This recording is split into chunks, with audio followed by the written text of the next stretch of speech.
Hello everyone, स्वागत है आप सभी का एक बार फिर से मनी कैम क्लासेस में। और आज हम लोग कंटिन्यू कर रहे हैं अपने किसको चैप्टर को भाई, स्ट्रक्चर ऑफ एटम को। तो लास्ट लेक्चर तक हम लोगों ने लेक्चर नंबर 11 पढ़ा। आज हम लोग पढ़ेंगे लेक्चर नंबर 12। और एक बार रिमेंबर कर लेते हैं कि हम लोगों ने पढ़ा क्या था पिछले में। तो पिछले के पूरे लेक्चर में केवल एक बात हम लोगों ने सीखी, और वो बात ये सीखी कि चाहे रेडिएशन हो, ठीक है, बहुत ज्यादा इंपॉर्टेंट टर्म्स है। अगर आपने लेक्चर नंबर 11 नहीं देखा तो आज का लेक्चर आपको यूजलेस लगेगा, और अगर आपने वो लेक्चर देखा है तो इससे ज्यादा इंपॉर्टेंट आपको कुछ भी महसूस नहीं होगा। तो सबसे पहली रिक्वेस्ट ये है कि अगर लेक्चर नंबर 11 नहीं देखा तो प्लीज उसको पहले वॉच कर लीजिए, उसके बाद में आप लेक्चर नंबर 12 को कंटिन्यू करिए। तो हम लोगों ने क्या किया था, लेक्चर नंबर 11 में देखा था कि अगर रेडिएशन है तो वहां पर कुछ ऐसी चीजें थी जिनको हम लोग क्या करते थे, जिन्हें हम वेव नेचर से क्या करते थे, एक्सप्लेन करते थे। और कुछ ऐसी चीजें थी जिन्हें हम पार्टिकल नेचर से करते थे। ठीक है, यही तो पढ़ा था कि दो तरीके के नेचर है, पार्टिकल नेचर और वेव नेचर। और इसको दिया किसने था भाई, प्लांक ने। जो आपका पार्टिकल नेचर था उसको किसने दिया था, प्लांक सर ने दिया था। इतनी बात हम लोगों ने लेक्चर नंबर 11 में पढ़ी। उसके बाद हम लोगों ने देखा कि अगर मैटर है, ठीक है, अगर मैटर वेव्स हैं तो मैटर में भी दो तरीके का बिहेवियर देखा जा सकता है।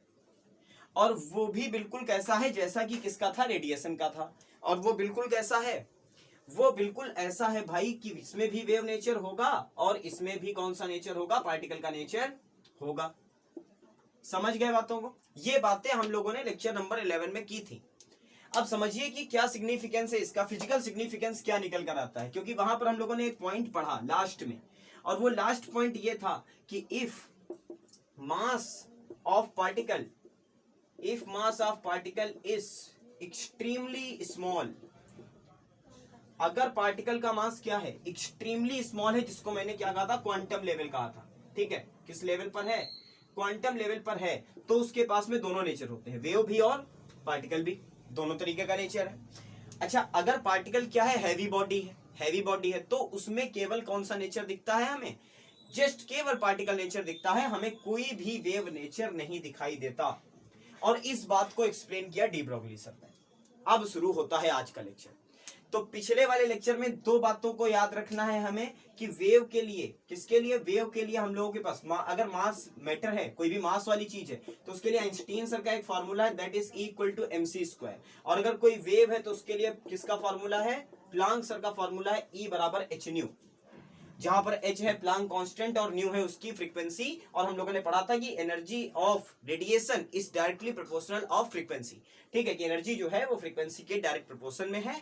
तो अगर हम लोग कहें कि भाई हम लोग क्या करेंगे, E को लिखेंगे डायरेक्टली प्रोपोर्शनल टू फ्रीक्वेंसी, तो E बराबर लिखेंगे h न्यू, जहां पर h को कहते थे प्लांक कांस्टेंट। ठीक है, वैल्यू नहीं बताई थी पिछले में, 6.626 इंटू 10⁻34 ये होती है। इतनी बातें हम लोगों ने करी थी, सब कुछ याद आ गया। तो चलो भाई इसको एक बार हटा देते हैं, अगर नोट करना हो कुछ तो नोट कर लो, अदरवाइज हटा देते हैं और आज के लेक्चर को करते हैं स्टार्ट। कि डी ब्रोगली सर ने क्या किया, बहुत ध्यान से देखना। इसमें आपको जो मैंने ऑल अबाउट वेव नाम से एक लेक्चर डाला था, ठीक है, उसका भी यूज देखने को मिलेगा कि वो फॉर्मूलाज कितने इंपॉर्टेंट थे। और ये रीजन था कि मैंने उसे पहले ही अपलोड कर दिया था। चलो भाई, तो डी ब्रोगली सर ने कहा कि अगर हमारे पास में कोई पार्टिकल है, देखो ध्यान से, ये मान लेते हैं पार्टिकल ए है। अब जो बोलूं उस बात को इमेजिन करना शुरू करो। ठीक है, हमारे पास में एक पार्टिकल है ए, ठीक है, इसका कुछ मास है, दैट इज m। और ये पार्टिकल क्या करता है, ऐसे मूव करता है, ये पार्टिकल क्या करता है, मूव करता है। ठीक है, तो इस पार्टिकल, इसका मास कितना है, m है। ठीक है, तो आइंस्टीन के अकॉर्डिंग अगर ये मास, ठीक है, रिलेटिविटी के अकॉर्डिंग अगर ये मास क्या करते हैं, अगर इस मास को डिस्ट्रॉय करते हैं तो इसकी एनर्जी होगी E बराबर mc²। ठीक है, क्या होगी, E बराबर mc²। और दूसरी बात कि अगर हम मान ले कि थोड़ी देर के लिए मान लेते हैं, अभी देखो क्या जो यहां से निष्कर्ष निकलेगा वो क्या निकलेगा, हम मान लेते हैं कि ये पार्टिकल ऐसे मूव कर रहा है, इस पाथ पे मूव कर रहा है, ठीक है, और इसके साथ एक वेव एसोसिएट है, ऐसे इसके साथ क्या एसोसिएट है, एक वेव है जो इसको घेर के चल रही है। बहुत ध्यान से सुनो बातों को, ठीक है। तो अगर हम कहें कि ये वेव है, यानी कि किसके जैसा बिहेवियर दे रहा है भाई, रेडिएशन जैसा, वेव जैसा बिहेवियर दे रहा है, तो इसकी एनर्जी एक और चीज लिखी जा सकती है, दैट इज E बराबर hν। सेम पार्टिकल के लिए एसोसिएटेड वेव है ना, सेम पार्टिकल के लिए अगर E बराबर देखा जाए तो एक फॉर्मूला है mc स्क्वायर, और E बराबर देखा जाए तो h न्यू है। तो जरा इन दोनों को आपस में क्या करें, कंबाइन करके देखते हैं कि रिजल्ट क्या निकलेगा। तो रिजल्ट निकालने के लिए सबसे पहले लिखते हैं अकॉर्डिंग टू आइंस्टीन्स फॉर्मूला। ठीक है, अकॉर्डिंग टू आइंस्टाइन्स फॉर्मूला हमें क्या पता है, हमें पता है E बराबर होता है mc स्क्वायर, पता है ना सभी को। इक्वेशन नंबर 1 मान लेते हैं। यहां तक तो कोई दिक्कत नहीं होगी कि E बराबर mc स्क्वायर ही नहीं पढ़ा भी किसी बच्चे ने। ठीक है, दूसरे नंबर पे हमारे पास क्या आई, प्लांक की थ्योरी आई। तो लिखो according to Planck's theory, according to Planck's theory तो E बराबर हो गया आपका क्या, h न्यू। E बराबर क्या हो गया आपका, h न्यू। अब इसको मान लेते हैं इक्वेशन नंबर 2।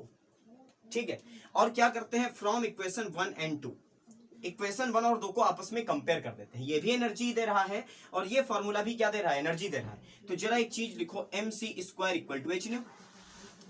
ये तो आसान है ना, एनर्जी की वैल्यू है mc स्क्वायर, एनर्जी की वैल्यू है h न्यू, तो mc square is equal to h nu. ये बात तो समझ में आती है।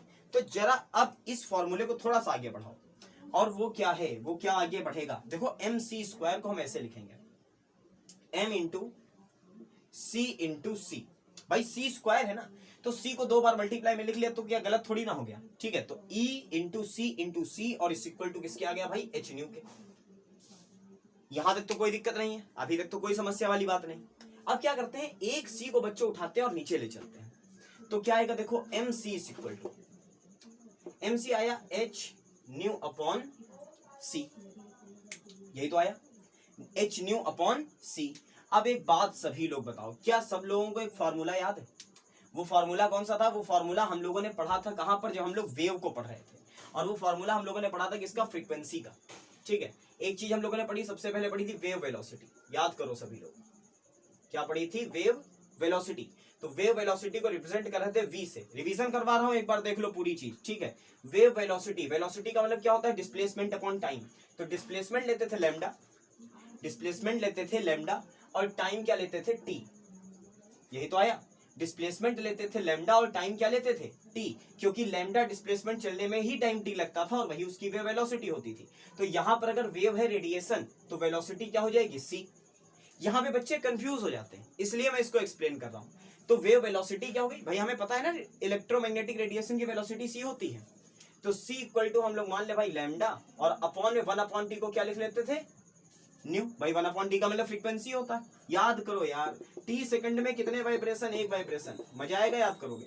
और एक सेकंड में कितने वाइब्रेशन, 1 अपॉन टी वाइब्रेशन, एक सेकंड में जितने वाइब्रेशन दैट इज न्यू। तो nu is equal to 1 upon T. तो इस 1 अपॉन टी की जगह क्या रखा, न्यू रखा। तो जरा देखो आप लोग, यहां से आप रिलेशन क्या निकाल सकते हो कि nu upon C, nu upon C is equal to किसके है, लैम्डा के। क्या ये बात समझ में आ गई, क्या ये बात समझ में आई, wave velocity v equal to lambda upon T. ठीक है, वेलोसिटी इक्वल टू, यहां शुरू करो, चलो सब कुछ भूल जाओ, वेलोसिटी बराबर डिस्प्लेसमेंट अपॉन टाइम। ये है वेव, ये है वेव, एक वाइब्रेशन में टाइम लगता है t, डिस्प्लेसमेंट होता है लैम्डा। ठीक है, तो अगर वेलोसिटी कहें इस वेव की वेलोसिटी क्या है, तो कहोगे wave velocity equal to displacement that is lambda, that is lambda, और अपॉन में क्या, t यानी कि इसमें लगा हुआ समय, तो v equal to lambda upon T. For radiation लिख सकते हैं c बराबर lambda, c equal to lambda into mu. क्यों लिख सकते हैं, क्योंकि 1 अपॉन टी की जगह पर न्यू रख सकते हैं भाई, फ्रीक्वेंसी की जगह। तो अगर निकाले वैल्यू न्यू अपॉन सी की, तो क्या निकल करके आई, लैम्डा। ठीक है, क्या निकल के आई, न्यू अपॉन सी बराबर क्या निकल के आई, लैम्डा। तो जरा अब ये सारी बातें यहां से मिटाओ और लिखो on putting, on putting nu upon C is equal to lambda, nu upon C की जगह पर लैम्डा रख दिया जाए, तो क्या आया, m into C is equal to h into lambda. यही तो निकल के आया, यही तो निकल करके आया। ठीक है, तो चलो अब दूसरी बात क्या लिख सकते हो, दूसरी बात क्या लिख सकते हो कि अगर मैं आपसे कहूं, अगर कहूं कि यहां से भाई लैम्डा की वैल्यू निकालो, तो लैम्डा इक्वल टू आया क्या, देखो m इंटू सी, और अपॉन में क्या, अपॉन में क्या आएगा, एक मिनट, क्या निकाला, न्यू अपॉन सी निकाला ना, तो न्यू अपॉन सी निकालोगे तो आएगा 1 अपॉन लैम्डा। देख लो, यहां से देखो c इक्वल टू क्या था, लैम्डा इंटू न्यू, तो अगर हमने कहा कि न्यू अपॉन सी की वैल्यू निकालेंगे तो न्यू अपॉन सी और लैम्डा को आगे ला तो आएगा क्या 1 अपॉन लैम्डा, तो 1 अपॉन लैम्डा पुट कर लो। चलो यहां पर क्या कर लिया भाई 1 अपॉन लैम्डा, ठीक है। तो अब अगर मैं आपसे कहूं कि लैम्डा की वैल्यू निकाल दो तो लैम्डा इक्वल टू क्या हो गया, इधर ले आओ इसको, इस पूरे टर्म को आगे, यानी कि आया h upon M C, lambda बराबर आया h अपॉन एम सी। पहला रिलेशन ये है डी ब्रोगली का, ठीक है, पहला रिलेशन यही है डी ब्रोगली का, नोट करो पहले इतना। एक बार पूरा रिवाइज कराता हूं फिर आगे बढ़ते हैं। देखो कहां से शुरू किया हम लोगों ने, शुरू किया कि डी ब्रोगली ने क्या रिलेशन निकाला, तो उन्होंने पहला फॉर्मूला उठाया आइंस्टीन के लिए एनर्जी का, आइंस्टीन का फॉर्मूला जो कि किसके लिए था, एनर्जी के लिए था। तो उन्होंने क्या कहा कि E बराबर होता है mc स्क्वायर। दूसरा फॉर्मूला उठाया उन्होंने प्लांक का और लिखा प्लांक के हिसाब से एनर्जी होती है hν के बराबर, तो दोनों को बराबर कर दिया, कहा mc square is equal to hν के है। mc स्क्वायर को तोड़ दिया m इंटू सी में, एक सी को उठा करके आगे ले गए तो mc आ गया बराबर किसके hν अपॉन सी के। फिर हमें ये रिलेशन ऑलरेडी पता था, किसी भी वेव के लिए ये रिलेशन होगा, चाहे वो रेडिएशन वेव हो और चाहे वो मैटर वेव हो, डजंट मैटर, ठीक है। तो हमें पता था कि वेलोसिटी बराबर होता है लैम्डा अपॉन टी के, यहां हम कह सकते हैं कि c बराबर होता है लैम्डा इंटू न्यू के। यहां से अगर हम निकालते किसकी वैल्यू न्यू अपॉन सी की तो किसके बराबर आती 1 अपॉन लैम्डा के बराबर आती। अब ये 1 अपॉन लैम्डा लाते हम लोग और न्यू अपॉन सी बराबर क्या पुट कर देते 1 अपॉन लैम्डा पुट कर देते। तो जब 1 अपॉन लैम्डा पुट करके हमने लैम्डा की वैल्यू निकाली तो आया lambda is equal to h upon M C. अब देखो यहां पर है क्या, मास इंटू वेलोसिटी, क्या है मास इंटू वेलोसिटी। तो अगर मैं कहूं कि मास इंटू वेलोसिटी को आप लिख दो मोमेंटम, तो क्या गलत हो गया क्या? अगर मास इंटू वेलोसिटी को क्या लिख दें, मोमेंटम लिख दें, तो लैम्डा इक्वल टू लिख सकते हैं h upon P. Lambda equal to क्या लिख सकते हैं, h अपॉन पी। अच्छा देखो ये सारी बातें हम लोगों ने किसके लिए करी है अब तक, हमने करी है इलेक्ट्रोमैग्नेटिक, किसके लिए, इलेक्ट्रोमैग्नेटिक वेव्स के लिए, ठीक है। इसलिए हम लोग वेलोसिटी क्या लिख रहे थे, c लिख रहे थे। अगर मैं यहां एक टर्म लिखूं, मैं लिखूं फॉर मैटर वेव्स, तो आपको पता है कि अगर कोई मैटर वेव है यानी उसके पास मास है, समझना बात को, ठीक, इसका तो रेस्ट मास 0 होगा, ठीक है, इसका तो रेस्ट मास ही 0 होगा, बात ही खत्म हो गई, ठीक है। तो अगर मैं कहूं फॉर मैटर वेव तो उसकी वेलोसिटी c के बराबर नहीं हो सकती, उसकी वेलोसिटी किससे कम होगी, c से कम होगी, ठीक है, स्पीड ऑफ लाइट से कम होगी, ज्यादा नहीं हो सकती, ना बराबर हो सकती है। तो हम लोग क्या कर लें, c की जगह पर क्या पुट कर दें, v पुट कर दें, तो क्या निकल करके आएगा, तो निकल कर आएगा lambda is equal to h upon m और c के प्लेस पे क्या आ गया, v। तो ये दोनों रिलेशन अपनी बुद्धि में बनाओ, lambda equal to h upon M C and lambda is equal to h upon M V, ठीक है। तो जो c वाला टर्म है ये है किसके लिए, फॉर इलेक्ट्रोमैग्नेटिक रेडिएशन के लिए, और जो लैम्डा इक्वल टू h कौन है, h अपॉन एम वी है, ये किसके लिए है, फॉर स्मॉल पार्टिकल या फॉर मैटर लिख लो, फॉर मैटर वेव, ये मैटर वेव्स के लिए। अब पहले इसको नोट कर लो, जहां पर भी आप नोट कर ले हो, अगर नहीं नोट कर रहे हो तो स्क्रीनशॉट ले लो इसका, उसके बाद में मैं इसकी आगे की कहानी को एक्सप्लेन करूं कि क्या है मैटर यहां पे। चलो भाई नोट हो गया, अब बढ़ते हैं आगे। अब जो फॉर्मूला हम लोगों ने डिराइव किया है इतनी देर में, उस फॉर्मूले को लाते हैं और सबसे बोल्ट के बीचों बीच में लिखते हैं और देखते हैं कि वहां से हम क्या क्या ऑब्जर्वेशन कर सकते हैं। चलो सब साफ हो गया ना, क्या फॉर्मूला निकाल करके लाए हम लोग, फॉर्मूला निकाल कर लाए कि लैम्डा इक्वल टू है h अपॉन एम वी, पहली बात, और दूसरा हम लोग इसको लिख सकते हैं lambda equal to h upon P, by mass into velocity को क्या लिख सकते हैं, मोमेंटम। ये दोनों डी ब्रोगली रिलेशन है, ठीक है, कुछ भी लिखो दोनों बातें सही हैं। अब एक चीज पे ध्यान दो, और वो ध्यान देने वाली बात ये है कि अगर मैं बात करूं h की तो कहोगे ये है sir Planck constant, Planck's constant, ये प्लांक्स कांस्टेंट है। तो अगर मैं कह दूं कि भाई लैम्डा को लिख दो, इसको हटा दो और लिख दो 1 अपॉन एम वी, तो क्या बात गलत हो गई क्या? भाई जब डायरेक्ट प्रोपोर्शन हटाते हैं तो एक कांस्टेंट लगाते हैं, हमने कांस्टेंट को गायब करा और डायरेक्टली प्रोपोर्शनल अप्लाई कर दिया। तो अब जरा यहां से देखो बात को कि अगर मैं कह दूं 1 मिनट के लिए मैं ये भी बोल दूं कि मैं पार्टिकल की वेलोसिटी को क्या कर दूंगा, कांस्टेंट कर दूंगा। यानी कि अगर मैं 2 पार्टिकल्स लूंगा, बहुत ध्यान से सुनना इस बात को, अगर मैं 2 पार्टिकल्स लूंगा तो उन्हें मैं सेम वेलोसिटी से मूव करने को बोलूंगा, यानी कि 2 पार्टिकल होंगे जिनकी वेलोसिटी बिल्कुल एक जैसी होगी, समझे बात को? तो अगर मैंने कहा वेलोसिटी बराबर कांस्टेंट है, तो लैम्डा बराबर क्या बचा, 1/m। Lambda is inversely proportional to mass. समझो बात को, lambda is inversely proportional to mass, यानी कि जितना बड़ा मास होगा, यानी पार्टिकल का साइज जितना बड़ा होगा, लैम्डा उतना ही छोटा होगा। और लैम्डा होता क्या है? लैम्डा होता है ये, यानी कि पार्टिकल जितना बड़ा होता जाएगा, लैम्डा उतना ही श्रिंक होता जाएगा। समझो बात को ध्यान से, लैम्डा की वैल्यू जितनी ही कम होगी, पार्टिकल उतना ही हैवी होगा। और मास, अगर मैं कह दूं मास किसके जैसा लेंगे, हम इलेक्ट्रॉन लेंगे, ठीक है, जो किसकी टर्म में होता है, 10⁻31 kg के टर्म में होता है। तो अगर आप सोचो यहां पर आप मास 10⁻31 kg के टर्म का पुट कर दो, तो जब आप लैम्डा निकालोगे, तो जब 10⁻31 को ऊपर ले चलोगे तो आएगा 10⁻+31। आप खुद ही सोचो कि लैम्डा कितनी ज्यादा आएगी। ठीक है, ऊपर प्लांक कांस्टेंट है, ठीक है, कोई दिक्कत नहीं, लेकिन अगर हम लोग नीचे क्या ले लेते हैं, -34 से +31 कैंसिल आउट तो हुआ, मिलीमीटर में गई, बहुत छोटी गई, लेकिन मेजरेबल तो है। अगर मैं कह दूं यहां पर मास रखेंगे भाई 1 किलो, कितना मास रखेंगे, 1 किलो, तो चलो 1 किलो रख दो, 1 मीटर पर सेकंड की रफ्तार से इसको चला दो, तो लैम्डा इक्वल टू क्या हो गया, देखो लैम्डा इक्वल टू आ गया h के। एक नया कॉन्सेप्ट कि अगर 1 किलो के 1 kg के पार्टिकल को 1 मीटर पर सेकंड की वेलोसिटी से क्या करते हैं, मूव कराते हैं, तो उसकी वेवलेंथ प्लांक कांस्टेंट के बराबर होती है। ठीक है, और प्लांक कांस्टेंट तो बहुत छोटा है, 6.626 इंटू 10⁻⁻34। अब खुद ही बताओ, फर्मी मीटर से नीचे मेजर कर पाओगे क्या? ठीक है, बहुत ज्यादा क्या मेजर कर लोगे, ये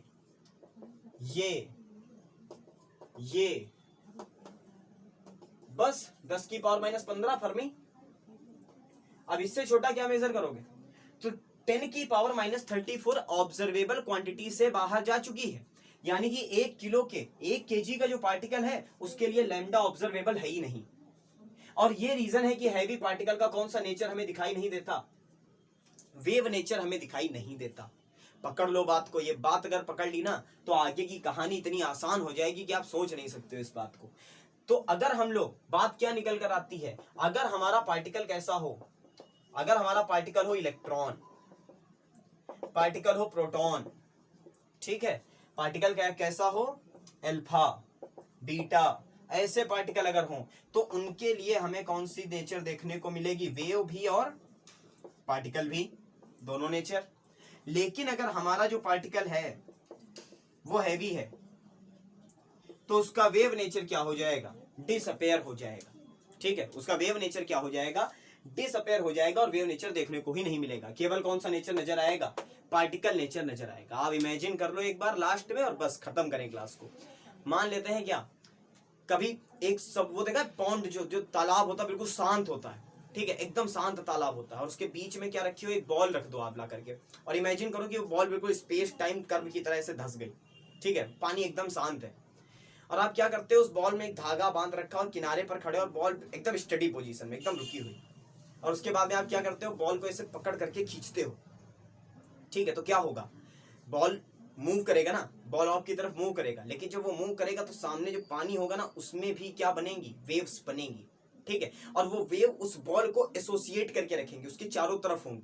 ठीक है, ऐसे अगर पार्टिकल चलेगा ऐसे, तो वेव कैसे चलेगी, ऐसे, उसे एसोसिएट करके चलेगी। बस यही बात है कि अगर कोई छोटा पार्टिकल ऐसे मूव करता है ना, ऐसे मूव करता है, तो एक वेव उसे ऐसे एसोसिएट कर लेती है। ठीक है, और उसकी वेवलेंथ मेजरेबल होती है। लेकिन जब कोई बड़ा पार्टिकल चलता है, तो वेव बनती तो है, नेचर तो है, लेकिन वो वेवलेंथ इतनी छोटी है कि वो उसी के अंदर मर्ज होकर के रह जाती है और ऑब्जर्वेबल नहीं रह जाती है। तो ये रीजन है कि जो बड़ा पार्टिकल होता है उसकी वेव हमें दिखाई नहीं देती, जबकि जो छोटे पार्टिकल हैं उनकी वेव हमें दिखाई देती है। और सबसे बड़ी बात है इलेक्ट्रॉन के लिए ये, कि इलेक्ट्रॉन के लिए जो वेव नेचर है वो क्लियरली नजर आता है। और यहां से हम सीखेंगे क्या, यहां से हम सीखेंगे क्वांटम मॉडल ऑफ एटम, या उसका नाम क्या है, wave mechanical model of atom. ठीक है, तो अगर इस लेक्चर से आपको नॉलेज कुछ बढ़िया मिला है, कुछ सीखने को अच्छा मिला है, तो वीडियो को लाइक जरूर करिएगा, चैनल पे नए हैं तो सब्सक्राइब जरूर करिएगा। 12वें लेक्चर पे पहुंच चुके हैं, बहुत जल्द हम लोग कोशिश करेंगे कि इस चैप्टर को खत्म कर दें। और फिर बचेगा आपका केमिकल बॉन्डिंग से स्टार्ट करना। तो उसके पहले मैं कोशिश करूंगा आपको जनरल आईयूपैक पढ़ा दूं, जनरल ऑर्गेनिक पढ़ा दूं, हाइड्रोकार्बन पढ़ा दूं। जो छोटे चैप्टर है वो पहले मैं आपके क्या कर दूंगा, कंप्लीट कर दूंगा, ठीक है। फिर केमिकल बॉन्डिंग से हम लोग एक वे में पढ़ेंगे और उसके बाद में केमिकल बॉन्डिंग टू इक्विलिब्रियम हम लोग बिना कोई ब्रेक लिए पढ़ते रहेंगे। केमिकल बॉन्डिंग पढ़ेंगे, तुरंत स्टेट ऑफ मैटर पढ़ेंगे, तुरंत थर्मोडायनेमिक पढ़ेंगे और तुरंत क्या पढ़ लेंगे, इक्विलिब्रियम पढ़ लेंगे, ठीक है। तो 4 चैप्टर में कोई गैप नहीं आएगा बीच में, इसलिए मैं पहले ही बता रहा हूँ कि स्ट्रक्चर ऑफ एटम के बाद में आपकी जो सेकंड बुक है एनसीईआरटी की, रेडॉक्स भी छोटा सा चैप्टर है, बढ़िया चैप्टर है रेडॉक्स, वो पढ़ लेंगे, हाइड्रोकार्बन पढ़ लेंगे, जनरल ऑर्गेनिक पढ़ लेंगे, ये सारी चीजें पढ़ लेंगे हम लोग और उसके बाद में हम लोग केमिकल बॉन्डिंग से स्टार्ट करेंगे, ठीक है। तो चलिए भाई, इस वीडियो में इतना ही, बहुत जल्द मिलता हूं आपसे अगले वीडियो में, तब तक के लिए थैंक यू सो मच।